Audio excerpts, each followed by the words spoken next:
V S Ranjith വീണ്ടും P V Anwar ചർച്ച നടത്തുമെന്നാണോ നമ്മൾ മനസ്സിലാക്കേണ്ടത്? ഏറ്റവും ഒടുവിൽ വി ഡി സതീശൻ ശക്തമായ ഭാഷയിൽ പി വി അൻവറിന് ഒരു താക്കീത് പോലെ പറയുകയല്ലേ, ആദ്യം പി വി അൻവർ നിലപാട് വ്യക്തമാക്കൂ, അതിനുശേഷം യു ഡി എഫിലെ അസോസിയേറ്റ് കക്ഷിയോ യു ഡി എഫിലെ ഘടക കക്ഷിയോ അക്കാര്യം തീരുമാനിക്കാം. ഇനി പി വി അൻവറിന് മുന്നിലുള്ള സാധ്യത എന്താണ് വി എസ് രഞ്ജിത്ത്?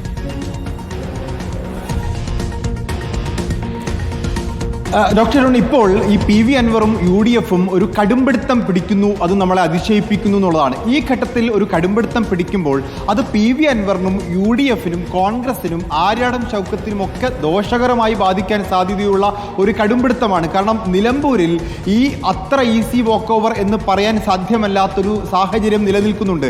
ഇവിടെ ഇപ്പോൾ ഭരണവിരുദ്ധ വികാരം ഉണ്ടെങ്കിൽ പോലും പി വി അൻവർ കൂടെ ഇല്ല എങ്കിൽ ആ ഭരണവിരുദ്ധ വികാരത്തിൻ്റെ ആനുകൂല്യം പൂർണ്ണമായും യു ഡി എഫിന് കിട്ടണമെന്നില്ല. പി വി അൻവർ അത് വിഘടിപ്പിച്ച് കൊണ്ടുപോകും. അപ്പോൾ സ്വാഭാവികമായിട്ടും പി വി അൻവറിനെ രമ്യമായി പരിഹരിച്ച് കൂടെ നിർത്തി ഭരണവിരുദ്ധ വികാരത്തിൻ്റെ മുഴുവൻ ആനുകൂല്യവും നേടിയെടുത്ത് നിലമ്പൂർ തിരിച്ചുപിടിക്കുക, തുടർ ഭരണം ഉണ്ടാകില്ല എന്നൊരു പ്രതീതി സംസ്ഥാനത്ത് സൃഷ്ടിക്കുക, അടുത്ത 2026 തെരഞ്ഞെടുപ്പിലേക്ക് യു ഡി എഫിനെ കൂടുതൽ കരുത്തരായി കൊണ്ടുപോവുക, ഇതൊക്കെയാണ് നിലമ്പൂരിൽ യു ഡി എഫ് ചെയ്യുമെന്ന് നമ്മൾ പ്രതീക്ഷിക്കുന്നത്.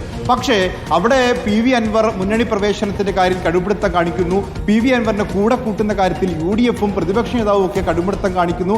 അവിടെ കുറച്ചെങ്കിലും അയവ് കാണിക്കുന്നത് മുസ്ലിം ലീഗ് മാത്രമാണ്. അപ്പോൾ ഇനി നമ്മൾ പ്രതീക്ഷിക്കേണ്ടത് മുസ്ലിം ലീഗിന്റെ മധ്യസ്ഥതയിൽ ഈ പ്രശ്നം രമ്യമായി പരിഹരിക്കപ്പെടുമോ എന്നുള്ളതാണ്.